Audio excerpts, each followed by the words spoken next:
Hey guys, and welcome to my new video. This is the first part of a three-part series of the big three figures in Stoicism. Now obviously there are more than three figures in Stoicism, but these are the three main figures who we have the most writings about and who we know the most about. However, the last part of this series is on someone who is the main figure in Stoicism, but we don't know much about his life, but we know a lot about his writings and teachings. So this video is on Marcus Aurelius. I am the disabled Stoic, and let's get right into the video. So, who was Marcus Aurelius?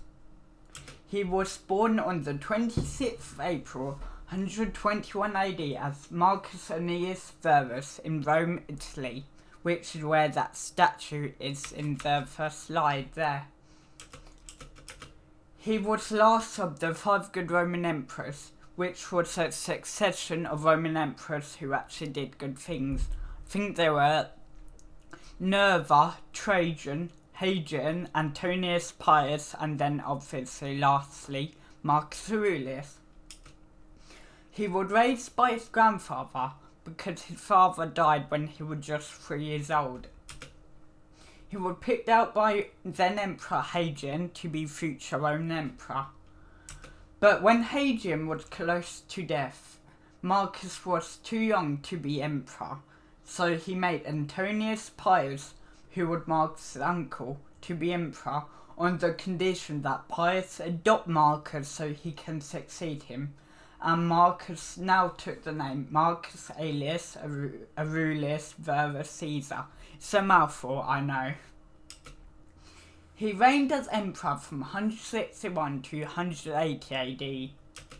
But before being emperor, he served as Roman consul in 140, 145 that should be, and 161 AD. He died on the 17th of March 180 AD in Vindobana, Pannonia Superior, or Sirmium Pannonia Inferior, which are both providences, or they were both providences in ancient Rome. He is buried at Hadrian's mausoleum. So how do we know what he taught? Although he didn't give lectures because he was busy being consul or Roman emperor, we get his teachings from meditations, which was originally meant to be a journal to himself, and we also have 3 speeches. One to the Roman army after Avidius Cassius betrayed him, which I will get to later in this video, although the exact wording of this speech is unknown as the speech was recorded, handwritten obviously because there wasn't recording technology, was recorded after it happened by Cassius Dio, who was a Roman historian. We have a speech sent to the Senate after the same betrayal by Avidius Cassius, and we also have his last words before his death. His core teachings and his life still lives on, being crucial to not only Stoicism but also the history of the Roman Empire. So what did he teach? Well, at the core of it, Marcus Aurelius taught, and he wrote about, how to live a virtuous life according to the cardinal values, how to have a good death, and how to be a good person. Marcus also wrote about perspective, which is amor fati, which I've covered already, viewing any obstacles as an opportunity to better himself and others. He was known for staying calm, rational, and ignoring the things that only affected him if he let it, such as praise and criticism. So, who was his influences? There are some main ones, some big influences, but obviously I can't cover all of them, otherwise we'll be here all day. So Marcus has many influences and teachers who he looked up to, and they're mentioned in Book 1 of his Meditations, and it is dedicated to these people who he's in life debt to, so to say. So one of them is Junius Rusticus, who was his main Stoic teacher, who gave Marcus a copy of notes on Epictetus's lectures, and it is quoted in Book 1, Section 7 of his Meditations. Thank you to Junius Rusticus for introducing me to Epictetus's lectures and for lending him a copy of his handbook. His grandfather Verus, who is quoted as to saying his character and self-control influenced Marcus. Epictetus, what is and isn't within his control, that's what Epictetus taught Marcus. How to prepare for the worst and to always listen. Marcus often quotes his lectures in Meditations. As you kiss your child goodnight, says Epictetus, whisper to yourself, you may be dead in the morning, which is quoted in Meditations, Book 11, Section 34. He also has Antonius Pius to influence him, and he is quoted in Meditations saying compassion, indifference to superficial honours, hard work, persistence, which is what Pius taught him, and many more, but there are too many to list. Marcus Aurelius and Epictetus. Epictetus is another main figure in Stoicism who I will go through in the series. But this is crucial to talk about why it's important that Epictetus influenced Marcus Aurelius. We've already established that one of Marcus's main influences was Epictetus, but it deserves more detail, as I've said. Notes on Epictetus' lectures are quoted throughout Meditations. I won't list them all because there are so many. What I want to focus on is the irony of it. The most powerful man in the world, or in history, aka Marcus Aurelius, taking influence from a former slave in Epictetus, two polar opposites of the social ladder, as I wrote there. It shows that Stoicism unites people of all social statuses, and no matter what status you have or who you are, you can learn from anyone and everyone. How Marcus Aurelius embodied Stoicism. There are many ways Marcus embodied his philosophy through his response to adversities. Here's a few. When Rome's finances went down, Aurelius sold imperial treasures to increase their finances, instead of increasing taxes or invading another country to get more finances, because that would make other people suffer, which isn't the right thing to do. Maybe today's government should take notes on Marcus Aurelius' actions.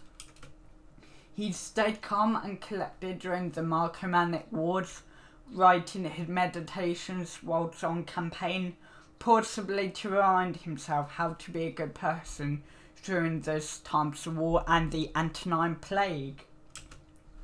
He responded well to Avidius Cassius's betrayal, more on it later. He didn't let his chronic pain that he had affect his mentality and how he treated people. He was patient with his son Commodus, who was the complete opposite to Marcus, but Marcus believed he could get the best version out of Commodus to come out. Adversities and his response. Avidius Cassius's betrayal. Avidius Cassius was Marcus Aurelius' best friend and trusted general. but Cassius betrayed him by falsely saying that Marcus died and that Marcus's troop elected Cassius as emperor. Aurelius heard of this. He was surprised, obviously, but he responded with calmness, grace, and integrity, saying in his speech to his troops that when Cassius is captured, he won't be killed. Instead, Marcus said he would forgive man who has done wrong, to be still a friend to one who has trodden friendship underfoot, to continue faithful to one who has broken faith. He didn't see the point in holding a grudge, and killing Cassius wouldn't change the situation. And Marcus probably thought if he killed Cassius, he would be worse than Cassius himself, because he would not only betray someone else's life, but he would also be taking it. He told the Senate after Cassius's betrayal to spare Cassius and kill no one, especially Cassius's soldiers and family, as they weren't truly involved. They were just taking orders from an unruly leader. Most people of this betrayal would be furious and want revenge, but Marcus showed empathy and didn't hold a grudge and didn't let anger cloud his judgment. Adversities and his response, the Marcomannic Wars, lasting for the last 14 years of his reign. The Marcomannic Wars, or Wats as I put there, were a series of wars that pitted the Roman Empire against most Germanic tribes such as the Quadi and the Germanic Marcomanni. During his time, Marcus wrote his Meditations, a journal to keep himself in check, keeping his character and morals and principles. It was indeed wars that the Antonine Plague spread and severely weakened the Roman Empire. Marcus kept calm and stayed rational, always making decisions that benefited the people and not him, such as remaining where he was when his troops were slaughtered and he had nowhere to go. He could have easily gone back to his hometown, but he didn't, because otherwise the Germanic tribes would have brought their troops over to his town and slaughter innocent people. And I'm not going to go into more detail on the Marcomannic Wars because I only wanted to focus on what Marcus did in these times.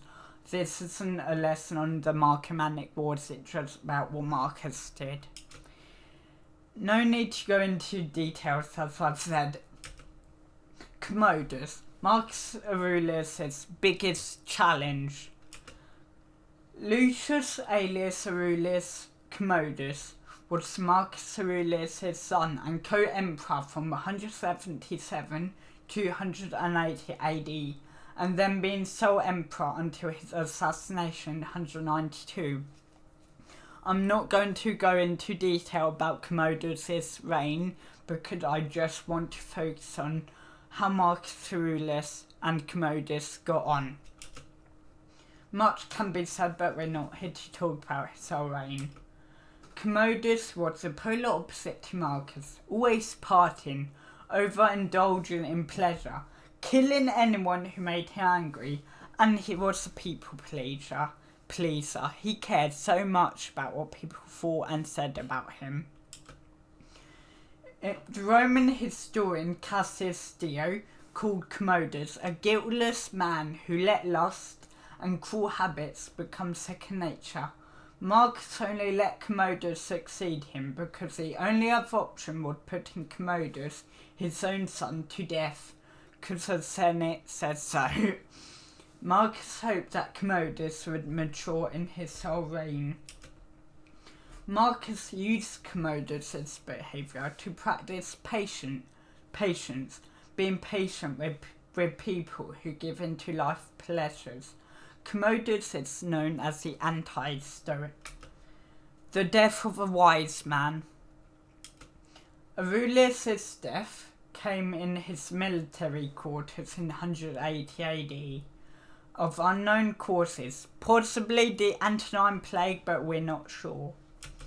Before he died, Marcus left with a speech that summed up Stoicism and his life. For neither can any wealth, however abundant, suffice for the incontinuous of a tyranny, nor a bodyguard be strong enough to protect the ruler, unless he had first of all the goodwill of the governed. For those rulers complete a long course of sovereignty, without danger, who instill into the hearts of their subjects, not fear by their cruelty, but love by their goodness. Although he was talking to Commodus in this speech, I think Marcus was talking about everyone, that no matter the amount of material things you have, if you're not a good person, they can't protect you. Only your soul and goodwill can truly protect you.